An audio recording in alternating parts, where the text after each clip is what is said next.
आज हम एक बहुत ही सेंसिटिव टॉपिक पे बात करेंगे जो है एबॉर्शन मतलब टर्मिनेशन ऑफ प्रेगनेंसी। कोई भी महिला ऐसा नहीं चाहेगी कि वो अपनी प्रेगनेंसी टर्मिनेट कराएं, पर कभी कभी जीवन में ऐसी कंडीशंस आ जाती है कि महिला को ये डिफ़िकल्ट डिसीजन लेना पड़ सकता है। बहुत सी कंडीशन होती हैं लाइक अनवांटेड, जब अनवांटेड प्रेगनेंसी हो जाती है, लाइक फेलियर ऑफ कॉन्ट्रासेप्शन और सम रेप इंसिडेंसेस जिसमें टर्मिनेट करना पड़ सकता है प्रेगनेंसी को। अगर ऐसा है कुछ तो ज़रूरी है कि आप जल्दी ही आपके गायनेकोलॉजिस्ट से मिलें, क्योंकि लीगल लिमिट्स होती है टर्मिनेशन की, जो अकॉर्डिंग टू लॉ ऐसे 20 वीक्स है, in certain circumstances up to 24 weeks है। जैसे जैसे अगर प्रेगनेंसी लेट होती है और आप टर्मिनेट कराते हो तो उसके रिस्क बढ़ते जाते हैं।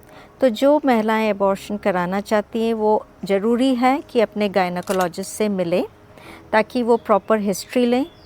ज़रूरी है कि एक अल्ट्रासाउंड सोनोग्राफी हो जिसमें पता चल सके कि आपकी कितने सप्ताह का गर्भ है और प्रेगनेंसी कहाँ है।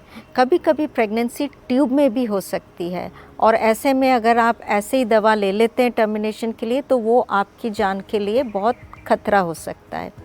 मैंने अपनी प्रैक्टिस में देखा है कि बहुत से लोग ऐसे ही ओवर द काउंटर जाके किसी भी फार्मेसी से टर्मिनेशन की दवा ले लेते हैं और फिर बाद में आते हैं विद सीवियर पेन और ब्लीडिंग, और ऐसे में अगर ट्यूब में प्रेगनेंसी हो तो वो बहुत रिस्की हो सकता है।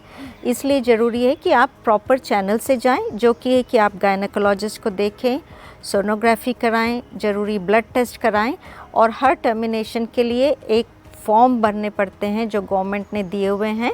वो फॉर्म प्रॉपरली आपके आधार कार्ड से साइन होते हैं। दूसरी चिंता रहती है कि कॉन्फिडेंशियलिटी के लिए, कि हम नहीं बताना चाहते हैं कि हमारे रिलेटिव या फ्रेंड्स को पता चले कि हमने टर्मिनेशन कराया है।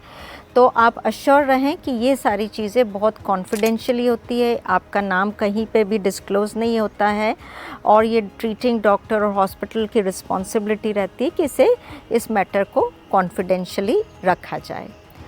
एबॉर्शन दो तरीके से हो सकते हैं, मेडिकल या सर्जिकल। अगर अर्ली प्रेगनेंसी है तो आप सिंपल टैबलेट लेके एबॉर्शन करा सकते हैं, जिसमें दो तरह की डिफरेंट मेडिसिन होती है जो 2 से 3 दिन के दौरान लेनी रहती है, जिससे आपको हैवी ब्लीड होती है और जो भी टर्मिनेशन प्रोसेस रहती है ये वो पूरी हो जाती है और उसके बाद आपको डॉक्टर को दिखाना रहता है।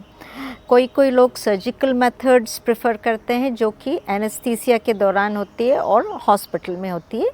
दोनों ही टेक्निक डिपेंड करता है कि आपकी कितने वीक्स की प्रेगनेंसी है, आपकी चॉइसेस क्या है, और ये डिसीजन आपका आपके गायनेकोलॉजिस्ट के साथ होता है।